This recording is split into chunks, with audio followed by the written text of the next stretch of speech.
ไปทุกคนเข้าไปเบิ้งบ่เนี่ยบางกี้นี่ซกไปแล้วคู่หนึ่งแต่ว่าซกบ่ครบยกถอนโตก่อนบ่รอดเดี๋ยวเขาสิเข้าไปเบิ้งสดๆน้ำกันวันนี้ไป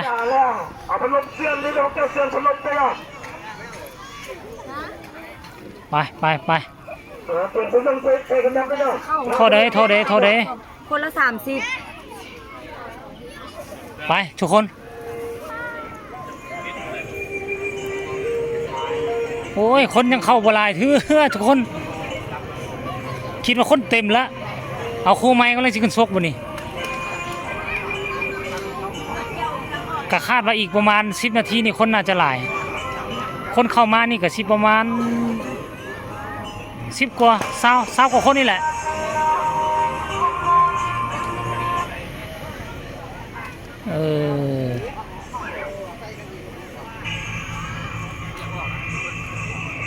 มาลองเบิ่งครั้งแรกในชีวิตนี่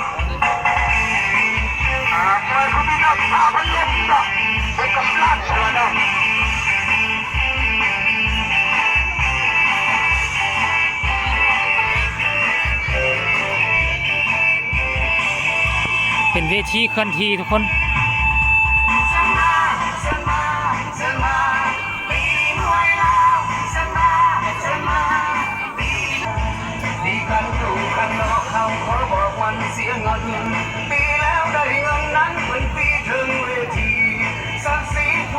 แต่ว่าเพลงมวนเว้ย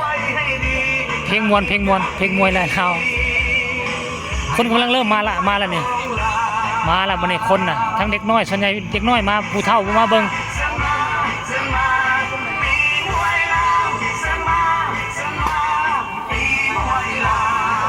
ขึ้นไปแล้วมุมฟ้าขึ้นไปแล้วยังมุมแดงบ่เห็นปะพอบ่มีอายเลี้ยงอาศัยหมู่กันอยู่ทั้งลุ่มเลยทุกคนจับตุกน้ำตุกหนึ่งมาแล้วกันเขาก็บ่เคยไปชมมันตีมวยอยู่ข้างสนามเถื่อนดอกอันนี้เป็นข้างแรกแต่ว่าเป็นมวยเคลื่อนที่จัด2-3 มื้อแล้วก็ย้ายไปแต่ละหมู่บ้านท่านผู้ชม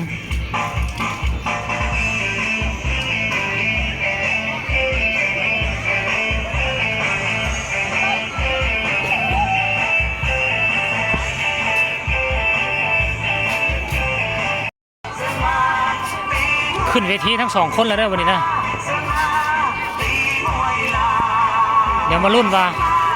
คนใดจะรอดคนใดจะล่วงมาเบิ่งน้ำกัน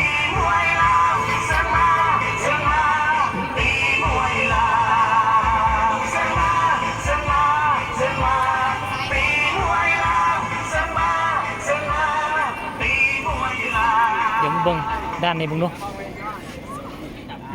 ด้านนี้คักโอ้ย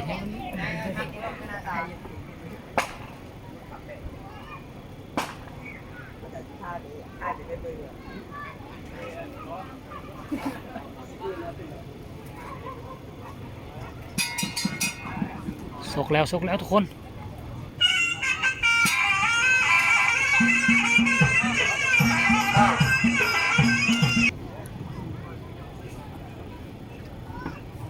เอาเริ่มทุกคนเริ่ม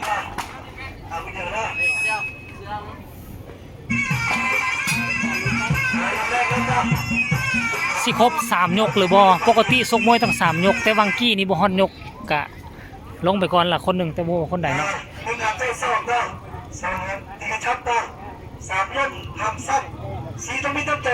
กฎเกณฑ์อันเดียวกันกฎระเบียบอันเดียวกันแต่ว่าตัวนี้บ่ให้ซับซอกเนาะบ่ให้ซับซอกเพราะอันนี้เป็นมวยสมัครลิ้นมวยวัดธรรมดา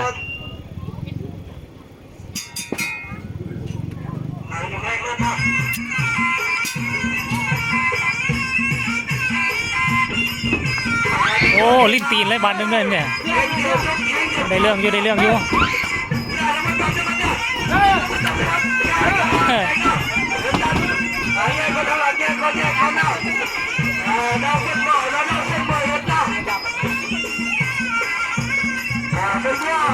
เตะถึกกระจับ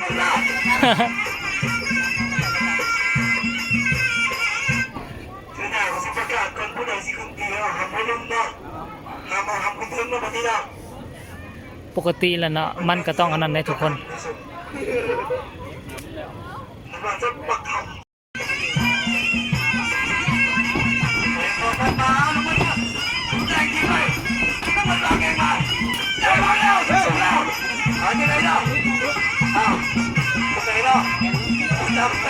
โอ้ไล่รุดไล่รุด